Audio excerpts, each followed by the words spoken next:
Welcome once again. तो आज की वीडियो में हम लोग जानने वाले हैं मस्कुलर टिश्यू के बारे में। मस्कुलर टिश्यू के बाद हमारा रह जाएगा नर्वस टिश्यू और हमारा एनिमल टिश्यू का सारा पोर्शन क्लियर अप हो जाएगा। ठीक है, चलिए तो स्टार्ट करते हैं अबाउट मस्कुलर टिश्यू। ठीक है, मस्कुलर टिश्यू की बात करें तो ये वो टिश्यू है जो हमारी बॉडी में क्या बना रहा है, मसल्स बना रहा है। हमारी बॉडी की क्या बना रहा है, मसल्स बना रहा है। और मसल्स हमारी कहाँ पर अटैच्ड रहती हैं, बोन पे। ठीक है, most of the muscles are attached to the bone. ठीक है, बाकी अभी हम कैटेगरी जानेंगे मसल्स की, तब हमें पता चल जाएगा। बट थोड़ा सा मस्कुलर टिश्यू को जान लेते हैं कि मस्कुलर टिश्यू क्या होता है, कैसे बना होता है। ठीक है, चलिए मस्कुलर टिश्यू की अगर हम सिंगल सेल की बात करें, जिसे हम क्या बोल देते हैं, मसल सेल। ठीक है, अगर हम मसल सेल की बात करते हैं तो वो किस फॉर्म में प्रेजेंट है, फाइबर की फॉर्म में प्रेजेंट है। जो मस्कुलर सेल है, मसल सेल है, वो किस फॉर्म में प्रेजेंट है, फाइबर की फॉर्म में, जिसको हम क्या बोल दे रहे हैं, मसल फाइबर। जिसको हम क्या बोल दे रहे हैं, मसल फाइबर बोल दे रहे हैं। ठीक है भाई, टिश्यू पता है हमें, मसल जो भी टिश्यू है वो सेल से मिलकर बना है। तो अगर मस्कुलर टिश्यू की बात कर रहे हैं तो उसमें कौन सा सेल है, मसल सेल है। और मसल सेल किस टाइप का स्ट्रक्चर है, फाइबरस स्ट्रक्चर है। और उस इसलिए हम उस सेल को क्या बोल दे रहे हैं, मसल फाइबर बोल दे रहे हैं। इतनी बात समझ आती है। अब अगर हम बात करें, cytoplasm of muscle fibre is known as sarcoplasm. ठीक है, sarcoplasm is the cytoplasm of muscle fibre. ठीक है, तो जो हमारा मसल फाइबर है उसके साइटोप्लाज्म को हमने क्या नाम दिया है, सार्कोप्लाज्म नाम दिया है। और यहीं पर जो उसकी सेल मेम्ब्रेन होती है, जो मसल फाइबर की क्या होती है, सेल मेम्ब्रेन होती है। ठीक है, जिसको हम प्लाज्मा मेम्ब्रेन भी बोल देते हैं, उसको हमने क्या नाम दिया है, सार्कोलेमा। ठीक है, उसको हमने क्या नाम दिया है, सार्कोलेमा, हमने उसको नाम दिया है। ठीक है, तो ये तीन चीजें हमारे सामने आ जाती है कि मसल सेल मसल फाइबर कहलाता है, उसका जो साइटोप्लाज्म होता है वो सार्कोप्लाज्म कहलाता है, और उसकी जो सेल मेम्ब्रेन होती है वो सार्कोलेमा कहलाती है। ठीक है, अब खास बात क्या है कि जो मसल सेल होता है, ठीक है, या फिर मसल फाइबर जो होता है, उसके अंदर दो स्पेशलाइज प्रोटीन्स होते हैं, that is myosin and actin. ये दो स्पेशलाइज्ड प्रोटीन्स पाए जाते हैं और यही रेस्पॉन्सिबल होते हैं मसल के कॉन्ट्रैक्शन और रिलैक्सेशन के लिए। ठीक है, मसल का जो कॉन्ट्रैक्शन या रिलैक्सेशन हो रहा है, उसके लिए कहीं ना कहीं कौन से दो प्रोटीन रिस्पॉन्सिबल हैं, मायोसिन एंड एक्टिन, जो कि फाइब्रिल्स के फॉर्म में होते हैं, इसलिए हम इनको नाम दे देते हैं मायोफाइब्रिल्स। इसलिए हमने इनको क्या नाम दे दिया, मायोफाइब्रिल नाम दे दिया। ठीक है, ऐसे हमें समझ नहीं आ रहा होगा आप लोगों को, क्या चल रहा है, दिख नहीं रहा कुछ भी, तो हम लोग डायग्राम की मदद से आपको बताते हैं। ठीक है, मसल का ये डायग्राम हमें दे रखा है, देखो ये मसल का हमें डायग्राम दे रखा है। आप इसमें देख पा रहे हैं कि ये जो कंप्लीट स्ट्रक्चर है, ये जो पूरा स्ट्रक्चर आपको दिख रहा है, this is known as muscle fibre. ठीक है, क्या दे रखा है हमें, ये मसल फाइबर का स्ट्रक्चर दे रखा है। और ये जो आप स्ट्रक्चर देख रहे हैं, दीज आर मायोफाइब्रिल, जिसको मैंने बोला myofibril, containing actin and myosin protein. ठीक है, तो ये जो फाइबर लाइक स्ट्रक्चर बना है, इसको हमने क्या बोला, मायोफाइब्रिल। मायोफाइब्रिल से क्या बना, मसल फाइबर। और मसल फाइबर जब बहुत सारे मिल जाते हैं तो क्या बना देते हैं, मसल बंडल। ठीक है, जब बहुत सारे मसल फाइबर्स मिल जाते हैं तो क्या बना दे रहे हैं, मसल बंडल्स बना दे रहे हैं। ठीक है, न्यूक्लियस देख रहे हैं आप यहाँ पर, that is the nucleus in a single cell, that is myofibril, क्योंकि सिंगल सेल का स्ट्रक्चर है। और खास बात आप क्या देख रहे हैं, ये जो मेम्ब्रेन दिख रही है आपको, दिस इज सार्कोलेमा। ठीक है, और अंदर जो साइटोप्लाज्म होगा वो सब क्या है, सार्कोप्लाज्म। एक स्ट्रक्चर आपको और दिख रहा है कि यहाँ पर तो कुछ डार्क है और यहाँ पर कुछ लाइट है, ये रीजन। ठीक है, फिर ये रीजन डार्क है, फिर ये लाइट रीजन है। तो ये जो डार्क वाले बैंड्स हैं, these are known as striations. क्या कहलाते हैं, स्ट्राइशंस कहलाते हैं। And these are due to the overlapping of actin and myosin. These striations are formed due to overlapping of actin and myosin. ठीक है, एक्टिन और मायोसिन के ओवरलैपिंग, क्योंकि ये दो तरीके के बैंड बनाते हैं, A band and I band. ये हायर क्लासेस में आप जानेंगे कि दो तरीके के बैंड बनते हैं, तो ए बैंड होता है और एक आई बैंड होता है। तो जब ओवरलैपिंग हो जाती है तो डार्क अपीयर होना शुरू हो जाता है हमें, और उनको हम क्या बोलते हैं, स्ट्राइशंस बोलते हैं। ठीक है, तो मसल टिश्यू के बारे में इतना ही। फंक्शन की बात करें, मसल टिश्यू का क्या फंक्शन होता है, एक तो इसकी प्रॉपर्टी होती है कॉन्ट्रैक्टिबिलिटी। ठीक है, कॉन्ट्रैक्टिबिलिटी होती है यानी कि कॉन्ट्रैक्ट हो सकती है। उसके बाद एक्साइटेबिलिटी, यानी कि मसल एक्साइट भी हो सकती है। ठीक है, मसल क्या हो सकती है, एक्साइट भी हो सकती है। तो ये हमारा क्या हो गया, मसल के बारे में फंक्शंस हो गए। ठीक है, कि क्या क्या उसकी प्रॉपर्टीज होती हैं, और अब हम जानेंगे टाइप्स ऑफ मसल्स। तो बेसिकली हमारे पास तीन टाइप की मसल्स होती हैं। कितने टाइप की मसल्स होती हैं, three types of muscles on the basis of their structure, their function, whether they are in our will or not। ये इसका फंक्शन होगा कि हमारी मर्जी से काम कर रही है या नहीं कर रही है। ठीक है, स्ट्रक्चर के बेसिस पे हम देखेंगे कैसा स्ट्रक्चर मसल का बन रहा है, फंक्शन क्या क्या मसल्स परफॉर्म कर रही हैं। तो ये सारी बातें हमने देखनी है। तो सबसे पहले आती है हमारी स्ट्राइटेड मसल्स। ठीक है, सबसे पहले कौन सी आती है, striated muscles,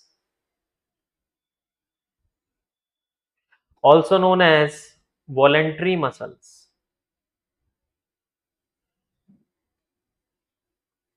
also known as skeletal muscles।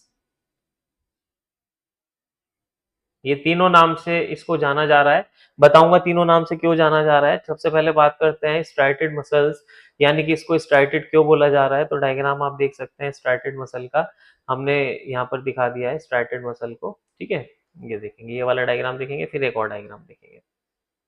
देखो, इस डायग्राम में आपको क्या दिख रहा है, इस डायग्राम में हमें दिख रहा है कि ये हमारी कंप्लीट मसल का स्ट्रक्चर है। ठीक है, इसमें से हमने फिर एक सेगमेंट यहाँ पर दिखा दिया। ठीक है, ये हमारा क्या है, एक मसल बंडल है। ठीक है, जिसमें आप देख रहे हैं बहुत सारे मसल फाइबर्स हैं। फिर हमने यहाँ पर क्या दिखा दिया, मसल बंडल के बाद यहाँ पर आप मसल फाइबर को देख रहे हैं, और इसको जूम करके हमने क्या दिखाया, मायोफाइब्रिल दिखा दिया। अब इसमें आप क्या देख रहे हैं, ये देखिए मायोसिन दिख रहा है, एक्टिन दिख रहा है। तो सबसे ये स्मॉलेस्ट यूनिट आपको दिख रही है एक स्ट्राइटेड मसल में। एक और डायग्राम है स्ट्राइटेड मसल का, जो आपकी बुक्स वगैरह में भी दिया रहता है, this is a diagram of striated muscle. ठीक है, एक और डायग्राम आप इसको देख के आपको अच्छे से समझ में आ जाएगा कि स्ट्राइटेड मसल का अपीयरेंस कैसा होता है। देखो, ये वाले जो होते हैं ये डार्क बैंड्स होते हैं, ये लाइट बैंड्स होते हैं, फिर से डार्क बैंड, फिर से लाइट बैंड। ठीक है, या फिर हम इनको स्ट्राइशंस भी बोल देते हैं। तो इनके ऊपर स्ट्राइशंस पाए जा रहे हैं, इसलिए इसका नाम क्या है, स्ट्राइटेड मसल्स। ठीक है, खास बात क्या होती है, प्रॉपर्टीज की बात करें तो दीज आर मल्टी न्यूक्लिएटेड। कैसी होती है, मल्टी न्यूक्लिएटेड, यानी कि मल्टीपल न्यूक्लियस इसके अंदर पाए जा रहे हैं मसल के अंदर। ठीक है, दूसरी बात मैंने बताई वॉलंटरी मसल्स होती है। तो क्यों बोल रहे हैं voluntary muscle, because these muscles are these muscles are under our control। ठीक है, हमारे कंट्रोल में होती है। That is you can move this muscle when ever you want. ठीक है, आप इस मसल को जब चाहे तब चला सकते हैं, इसलिए इसको हम वॉलंटरी मसल भी बोल सकते हैं, because this is in are control. ये हमारे विल पावर के हिसाब से चलती है। ठीक है, कैसे चलती है, हमारे विल पावर के हिसाब से ये मसल चलती है। ठीक है, तीसरी खास बात क्या है, इसको हम स्केलेटल मसल्स क्यों बोल रहे हैं, क्योंकि ये सारी की सारी जो मसल्स होती है हमें हमारी, these all are attached to skeletal system. ठीक है, किससे अटैच्ड होती हैं, स्केलेटल सिस्टम से अटैच्ड होती हैं। ठीक है, सारी की सारी मसल्स किससे अटैच होती हैं, स्केलेटल सिस्टम से अटैच्ड होती हैं। तो खास बात हमें पता चल गई है स्ट्राइटेड मसल्स के बारे में, क्या कि ये मसल्स हमारी कंट्रोल में होती है इसलिए वॉलंटरी मसल्स, स्ट्राइशंस प्रेजेंट है इसलिए स्ट्राइटेड मसल, और स्केलेटल सिस्टम से अटैच्ड है इसलिए स्केलेटल मसल्स हम इसको बोल देते हैं। ठीक है, अब बात करते हैं कहां पर पाई जा रही है, तो हमारे लिम्स में पाई जा रही है। लिम्स यानी कि इन आर हैंड्स एंड लेग्स, हमारे जो हाथ हैं और पैर हैं उनमें पाई जा रही है, नेक में पाई जा रही है। ठीक है, और आपके फेस में पाई जा रही है। तो आपको पता ही है नेक में भी मूवमेंट आप पॉसिबल करा सकते हैं, फेस में भी मूवमेंट अपनी मर्जी से करा सकते हैं, हाथों का मूवमेंट और पैरों का मूवमेंट। मेन फंक्शन इसकी बॉडी का क्या होता है मसल की, कि आपको ये लोकोमोशन में मदद करती है, यानी कि टू चेंज योर प्लेस। आप एक जगह से दूसरी जगह जब भी जा रहे हैं, आप वॉक कर रहे हैं, ठीक है, या आप रनिंग कर रहे हैं, ठीक है, डांसिंग कर रहे हैं, वेन एवर और whatever exercise you are doing by your mean, आप अपनी मर्जी से जो भी कर रहे हैं वो आपके कंट्रोल में किसकी मदद से हो पा रहा है, स्ट्राइटेड मसल्स की मदद से हो रहा है। क्या खास बात क्या होती है इनकी, एकदम फास्ट कॉन्ट्रैक्शन होता है। कैसा कॉन्ट्रैक्शन होता है, फास्ट कॉन्ट्रैक्शन होता है, और फैटीग एकदम हो जाता है। फैटीग यानी कि थक एकदम जाती है, ठीक है, क्या हो जाती है, एकदम थक जाती है, जल्दी थक जाती है, ऐसा नहीं कि ना थके, ठीक है। और ये सारे मूवमेंट हमारी बॉडी में किसकी मदद से हो रहे हैं, स्ट्राइटेड मसल्स की मदद से हो रहे हैं, ठीक है। चलिए आगे बढ़ते हैं, टाइम को वेस्ट नहीं करेंगे ज्यादा। दूसरी वैरायटी आती है हमारी, that is smooth muscles. These are known as smooth muscles, क्योंकि इनका अपीयरेंस स्मूथ है। दूसरा नाम इनको क्या दिया गया है, विसेरल मसल्स।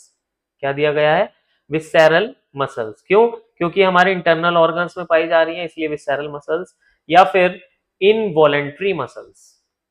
तीसरा नाम क्या दिया गया है, इनवॉलेंट्री मसल्स। इनवॉलेंट्री मसल्स क्यों, क्योंकि हमारे कंट्रोल में नहीं है, ठीक है। स्ट्रक्चर देखेंगे, अभी पीछे देखा था आपने मल्टी न्यूक्लिएटेड होती है कौन सी, स्ट्राइटेड मसल्स, बट यहां पर अगर हम बात करें तो दीज आर यूनी न्यूक्लिएटेड, ठीक है। ये कैसी होती है, यूनी न्यूक्लिएटेड होती है, ठीक है, स्मूथ मसल्स। या फिर ये रहा आपका स्ट्रक्चर, इसको ध्यान से देखेंगे, ठीक है। देखो ये मसल सेल्स है हमारे, ये एक मसल सेल आपको यहां दिख रहा है, ठीक है, मसल सेल्स, और यहाँ पर न्यूक्लियस पाए जा रहे हैं। क्या स्पिंडल शेप्ड होती है, कैसा शेप होता है, स्पिंडल शेप्ड होती है। कैसा शेप होता है, स्पिंडल शेप्ड होती है। अब नाम से देखते हैं स्मूथ मसल क्यों है, क्योंकि इनका अपीयरेंस कैसा है, स्मूथ है, विदाउट एनी स्ट्राइशंस। यहाँ पर कोई स्ट्राइशंस नहीं पाए जा रहे हैं, that is these are without any striations, कोई किसी प्रकार का स्ट्राइशन देखने के लिए नहीं मिलेगा। उसके बाद विसेरल मसल्स क्यों बोल रहे हैं, बिकॉज इंटरनल